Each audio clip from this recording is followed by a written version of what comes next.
At 4:37 p.m. on a cold Friday afternoon, something happened that most people didn't notice until it was already over. Employees at a regional bank were told to step away from their desks. Customers inside were quietly escorted out. By the time the sun went down, federal officials had taken control of the institution, and by Monday morning, the sign on the building had changed. To anyone driving past, it looked routine. The doors opened, ATMs worked. Depositors could still access their accounts. But behind that calm surface, a chain reaction had already begun. Moments like this rarely make dramatic headlines at first. They appear as small, technical announcements buried in financial news feeds.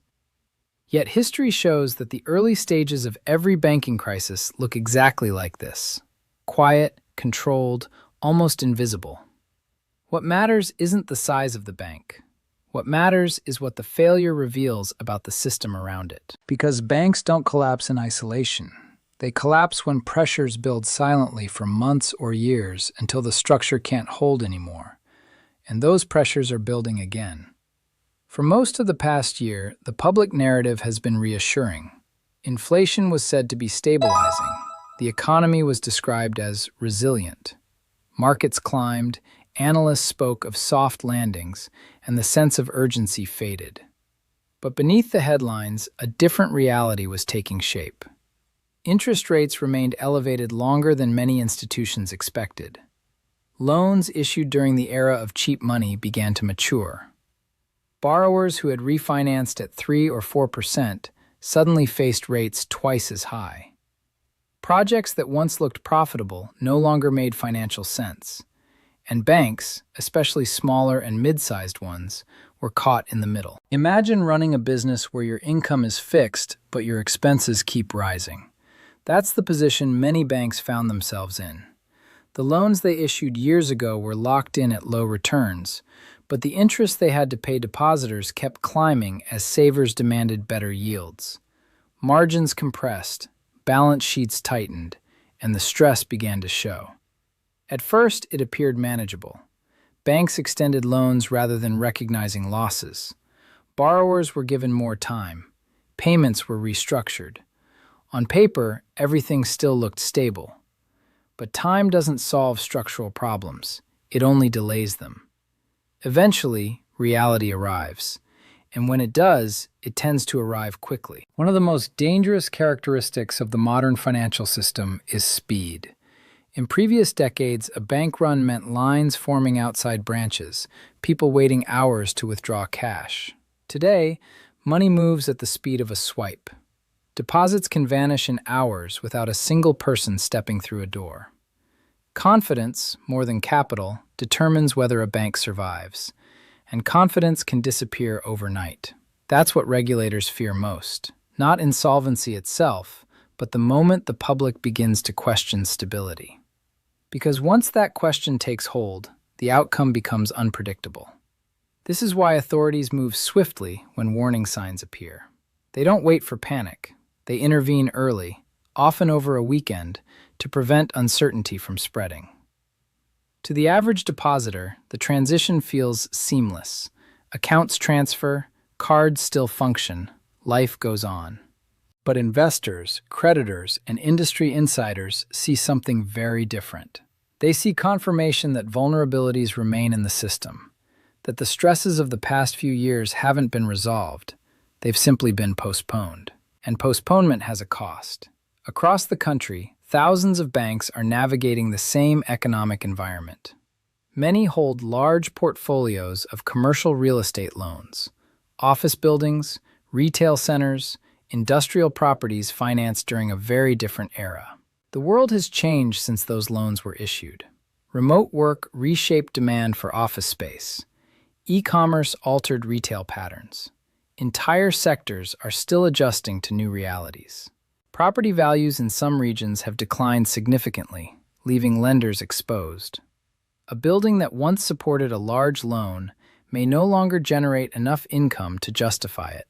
When refinancing becomes necessary, the numbers often don't work. This is where pressure begins to build. Borrowers struggle to meet new terms. Banks hesitate to recognize losses.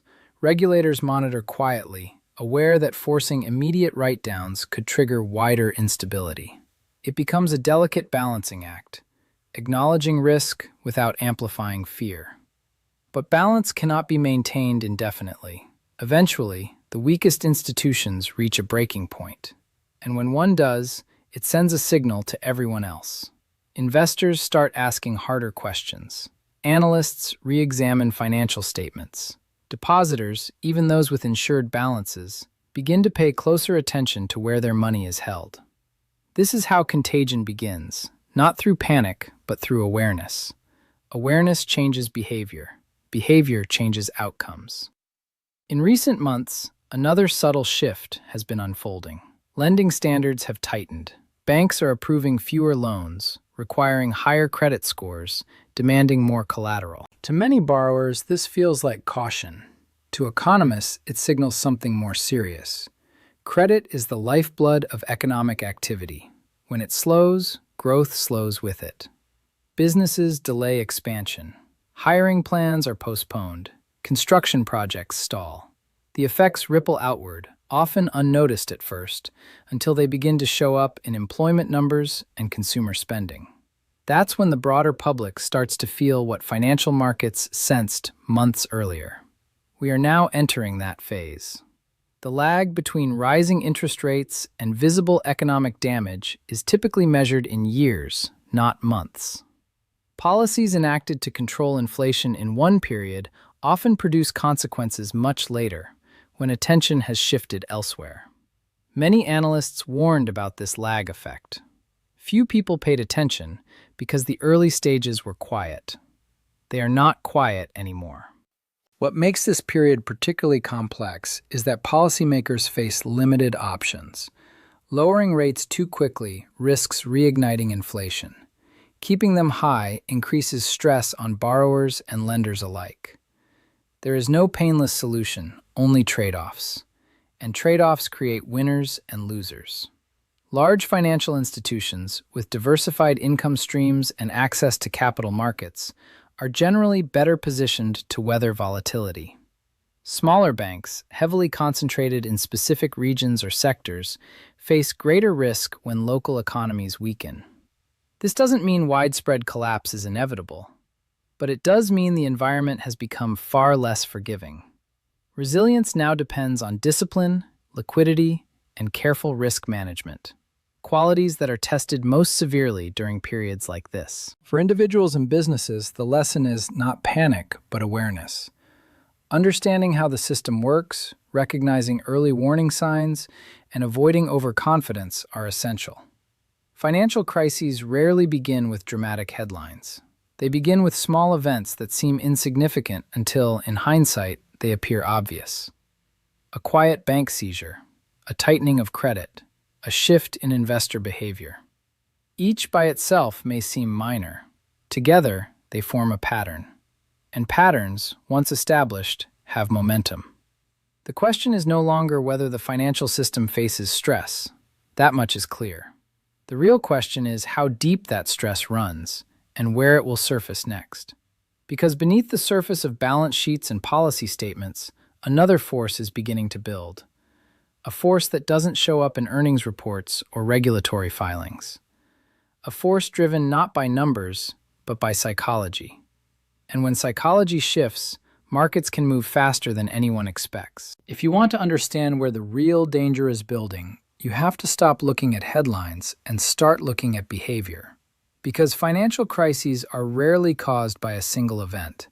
They are caused by pressure, slow, relentless pressure that builds in places most people never think to look. Right now, that pressure is building in a market that almost nobody outside the financial world pays attention to, the refinancing market.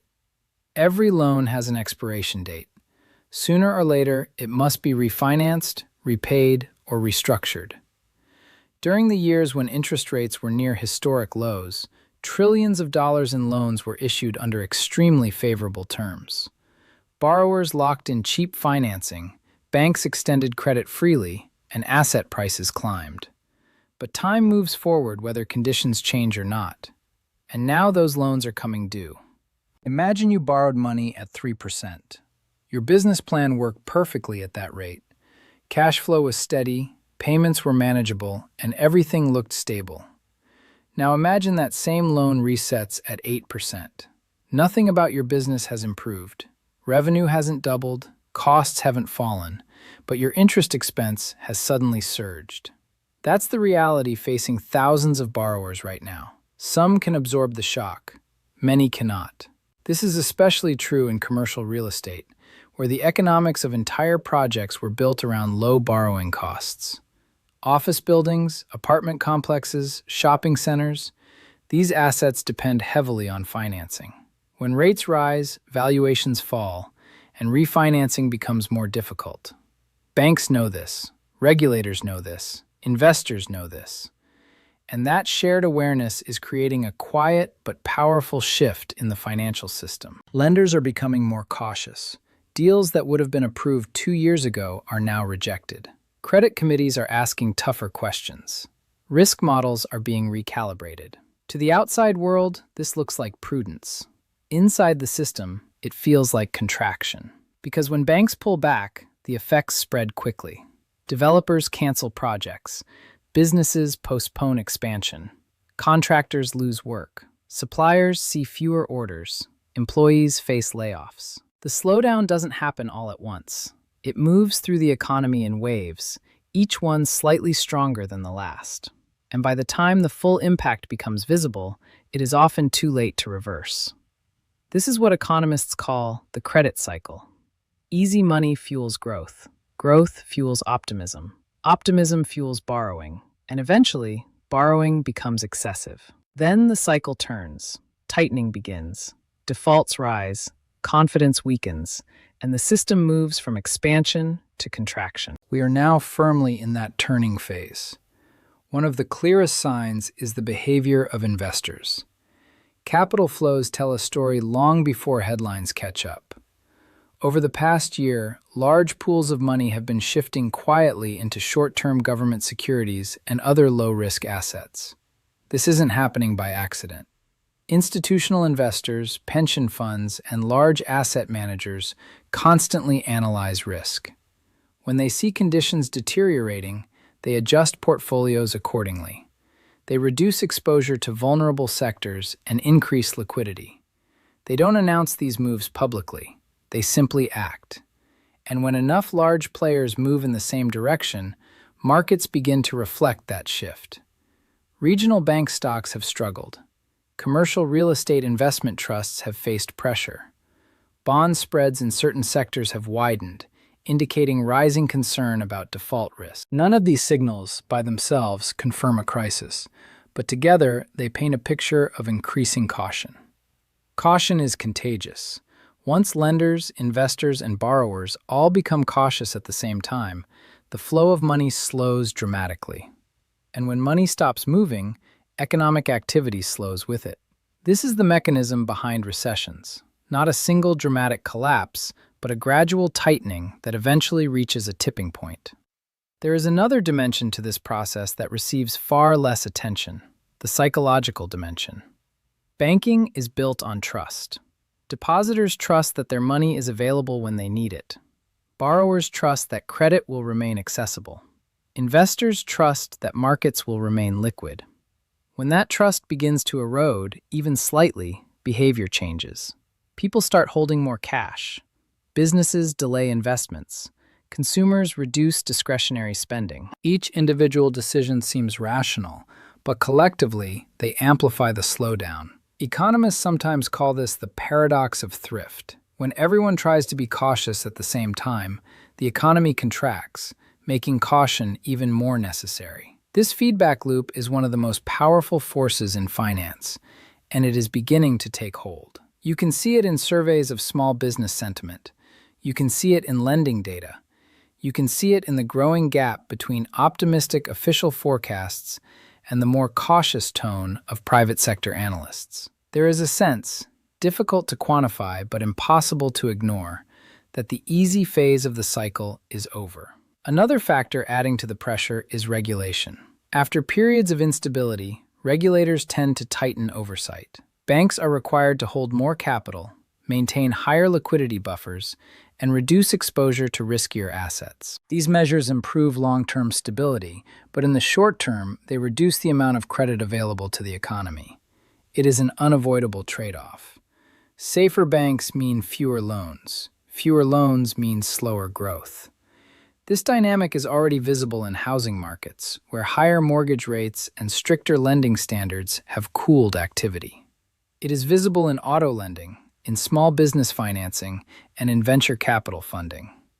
The entire credit ecosystem is adjusting to a world where money is no longer cheap. And adjustments of this magnitude rarely occur smoothly. History offers many examples. The savings and loan crisis of the 1980s, the Asian financial crisis of the late 1990s, the global financial crisis of 2008, each was preceded by a period of tightening credit and rising defaults. The details differed, but the pattern was similar. A long period of easy money, a buildup of leverage, a shift in interest rates, and then a slow, grinding correction. We are now somewhere in that sequence. The exact timing of what comes next is impossible to predict. Financial systems are complex, influenced by countless variables: policy decisions, geopolitical events, technological changes, and human behavior. But certain trends are clear. Debt levels remain historically high. Interest rates, while fluctuating, are still far above the levels borrowers became accustomed to. And large volumes of loans will continue to mature over the next 2 to 3 years. That combination creates ongoing pressure. It doesn't guarantee a dramatic collapse, but it does increase the likelihood of periodic shocks, bank failures, market corrections, localized crises that remind everyone how fragile confidence can be. And confidence, once shaken, is difficult to restore. This is why policymakers speak so carefully during periods like this. Words matter. Expectations matter. Even small changes in tone can influence markets. But communication alone cannot solve structural problems. Eventually, balance sheets must reflect reality. Losses must be recognized. Bad loans must be written down or restructured. That process takes time, and it often unfolds unevenly.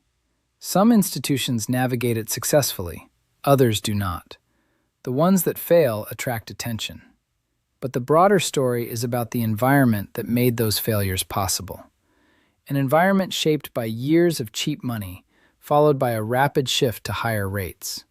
An environment where assets purchased at peak valuations must now be revalued. An environment where liquidity is no longer abundant and risk is no longer easily ignored. Understanding this environment is essential because it determines what happens next. And what happens next will not be driven solely by economics. It will be driven by something even more powerful: fear. Fear in financial markets doesn't arrive like a storm. It creeps in quietly, almost politely, and then all at once it becomes impossible to ignore. At first, it shows up in small ways. A business owner decides to delay a loan application. An investor shifts part of a portfolio into cash. A bank officer becomes slightly stricter in approving credit. Each decision seems minor, rational, even prudent. But fear spreads through systems the same way pressure spreads through pipes. Eventually, one weak joint gives way, and everything behind it starts to move. What makes the modern financial system uniquely vulnerable is not just leverage or interest rates, it is speed. Money today moves faster than at any time in history. Deposits can be transferred in seconds. Large investors can reallocate billions with a few keystrokes. Information, accurate or not, circulates instantly, shaping perception long before facts are verified. And perception, more than reality, determines the fate of banks. A bank can survive temporary losses. It can survive a bad quarter. What it cannot survive is the loss of confidence. Once depositors begin to question whether their money is safe, the clock starts ticking. This is why regulators act so aggressively at the first signs of instability. They understand that in a digital age, hesitation can be fatal. But there is a limit to what intervention can achieve. Authorities can guarantee deposits, They can provide liquidity. They can coordinate emergency measures. What they cannot guarantee is trust. Trust must be earned continuously, and it can be lost suddenly. In recent months, several subtle changes have suggested that trust is being tested again. Not collapsing, not vanishing, but weakening at the edges. You can see it in the way markets react to even small pieces of negative news. Bank earnings reports that once passed quietly are now scrutinized in detail. Analysts focus on exposure to commercial real estate, on unrealized losses in bond portfolios, on liquidity ratios. Investors are asking questions that few bothered to ask during the years of easy money. And once questions begin, they rarely stop. Another sign is the growing divergence between large and small institutions. The largest banks continue to attract deposits, benefiting from their scale and perceived safety. Smaller banks, even healthy ones, sometimes face outflows simply because they lack that same perception. This creates a feedback loop. Deposits leave smaller banks, reducing their lending capacity. Reduced lending slows local economies. Slower economies increase the risk of loan defaults, and higher defaults reinforce concerns about bank stability. It is a cycle that can develop gradually and then accelerate unexpectedly. For communities that rely on regional banks, the consequences can be significant. Large national institutions often operate through centralized systems, using standardized criteria to evaluate loans. Relationship-based lending, the kind where a banker understands a local business personally, becomes less common. That shift changes the character of local economies. Entrepreneurs find it harder to secure financing. Small projects that once would have been approved are rejected. Growth slows not because of a lack of ideas, but because of a lack of capital. Over time, this can reshape entire regions. This is one reason economists pay close attention to credit conditions. Credit is not just a financial metric. It is a measure of economic vitality. When credit flows freely, businesses expand, jobs are created, and innovation accelerates. When credit contracts, the opposite occurs. And right now, by many measures, credit conditions are tightening. The Federal Reserve's own surveys of lending standards show banks becoming more cautious across multiple categories. Corporate loans, commercial real estate financing, consumer credit. Approval rates have declined and requirements have become stricter. These trends rarely make front-page news. They unfold quietly, quarter by quarter. But their cumulative impact is powerful. Because economies do not slow in a straight line. They slow in stages. First, growth decelerates. Then hiring slows. Then layoffs begin. Consumer confidence declines. Spending falls. And what began as a financial adjustment becomes a broader economic downturn. This process can take months or years, but once it gains momentum, reversing it becomes difficult. There is another factor that makes the current environment particularly fragile: concentration. Over the past several decades, the financial sector has become increasingly consolidated. A smaller number of large institutions now hold a significant share of assets. This concentration brings efficiencies, but it also creates systemic risk. When power is concentrated, failures become more consequential. Policymakers are acutely aware of this risk. That is why they monitor large banks so closely and impose strict capital requirements. But no regulatory framework can eliminate risk entirely. It can only reduce it. And reduction is not the same as prevention. Financial history is filled with examples of crises that seemed improbable until they happened. Events that, in retrospect, appeared inevitable, but at the time felt unimaginable. What makes those moments dangerous is not just the losses themselves, but the shift in collective psychology that accompanies them. When people believe the system is stable, they behave confidently. They borrow, invest, and spend. When they begin to doubt, they withdraw, conserve, and delay. That change in behavior can turn a manageable problem into a systemic one. We are not at that point now.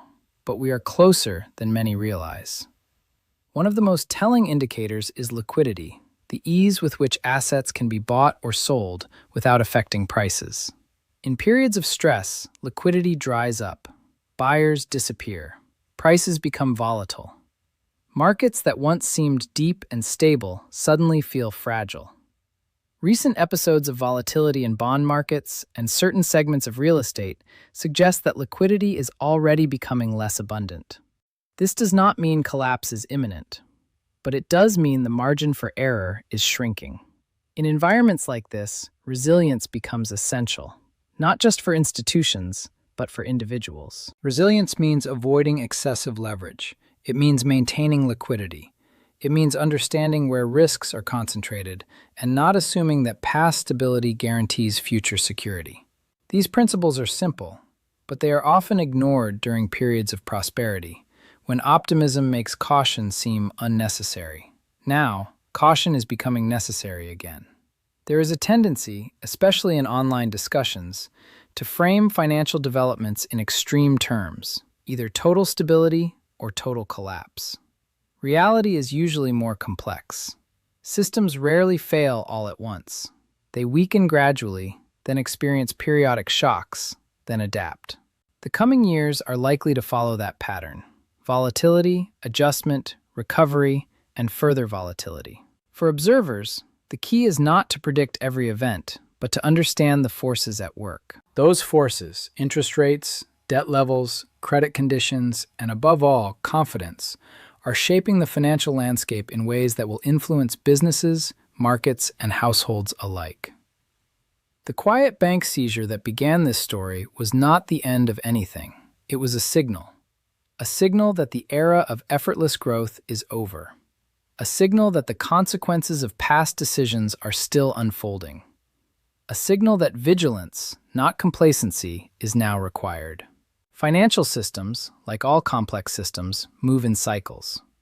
Periods of expansion are followed by periods of contraction. Stability gives way to stress, and stress eventually gives way to renewal. Where we are in that cycle today is becoming clearer with each passing month. The next chapter of that cycle has already begun to write itself, not in dramatic headlines, but in the subtle shifts of behavior, the tightening of credit, and the growing awareness that risk never disappears. It only changes form.